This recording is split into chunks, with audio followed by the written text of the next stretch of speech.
Si je vous contais Guillaume Soro sur les pas de son enfance.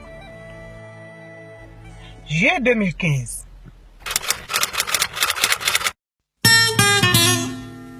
À 2000 pieds d'altitude, s'offre à nous une vue bercée par la verdure d'un paysage clairsemé, d'où jaillissent à intervalles réguliers les sommets de quelques collines et les dômes de rochers anciens.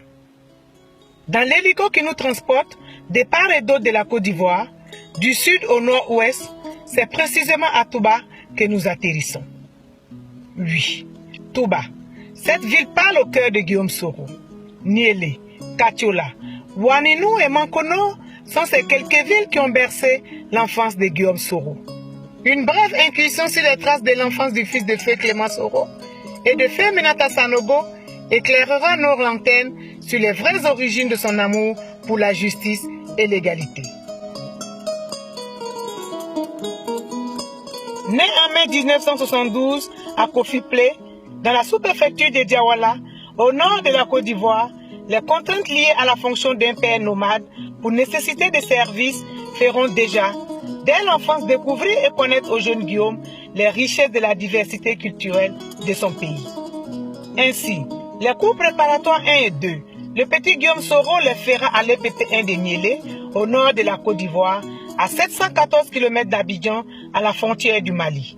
D'abord, accepté comme bénévole, ces notes feront admettre le petit poussé comme élève plein et entier de la classe.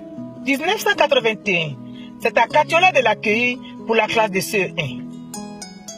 1982, suivant au gré de ses affectations son père, qui travaillait à la CIDT, la compagnie ivoirienne pour le développement du textile, il fera les classes de CE2 et CM1 à Ouaninou. C'est d'ailleurs de ce Guillaume que ses camarades de promotion de l'EPP de Ouaninou, dont l'actuel maire diront, il était petit, mais bourré d'intelligence. Guillaume est de retour sur ses pas. En ce mois de juillet 2015, non en tant qu'élève, mais en tant que président de l'Assemblée nationale de Côte d'Ivoire, que de chemin parcouru. Ministre d'État, Premier ministre, ministre de la Défense, aujourd'hui président de l'Assemblée nationale de Côte d'Ivoire. Il fait le tour de l'école, visite les classes en compagnie d'anciens élèves, originaires de la région, et prend tout de suite l'engagement de faire réhabiliter l'école. Il fait une brève visite dans l'ancienne cour familiale. Ce jour-là, les nouveaux locataires ont vu le Père Noël. Guillaume a fait parler son cœur comme à son accoutumée. La femme du locataire actuel, qui nous racontera plus tard qu'elle s'apprêtait à aller prendre à crédit un demi-kilo de riz à 225 francs à la boutique du Mauritanien d'à côté, a vu cette somme se multiplier par 444, sinon plus. Le Père Noël était bien là. C'est toute tremblante qu'elle dira en dioula, Barika, Barika, Alakatiamambla Anonla, Barika. Revenons en 1984. Le père de Guillaume Soro est muté à Touba.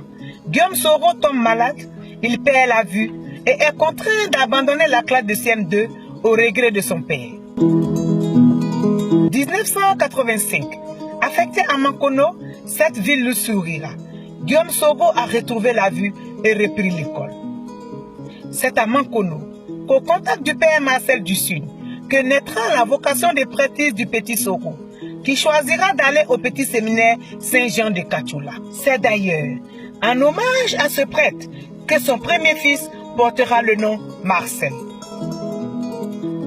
Katiola, une fois de plus, il y fera la classe de 6e à la 3e. Là-bas, le virus du combat pour la justice le contaminera. Et vlan, c'est la première grève de ce jeune éveillé, la grève des nouilles. Tous les pensionnaires s'en souviennent encore.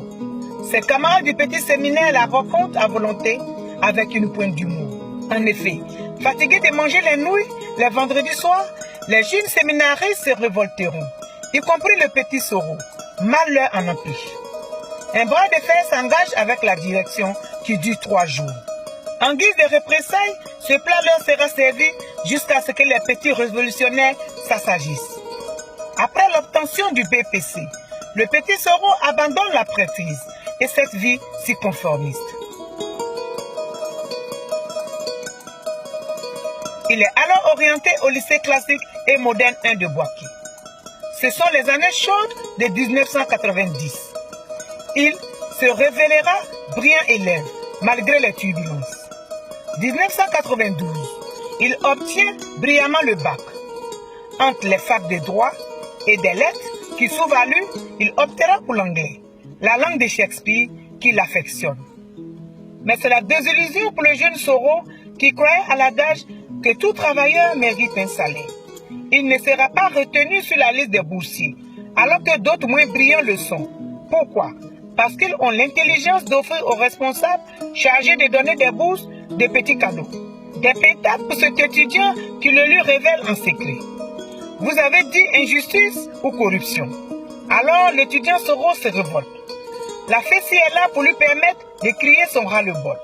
Pour Guillaume Soro, il s'agit de se battre pour une cause, la justice. Il s'engage dans le mouvement estudiantin.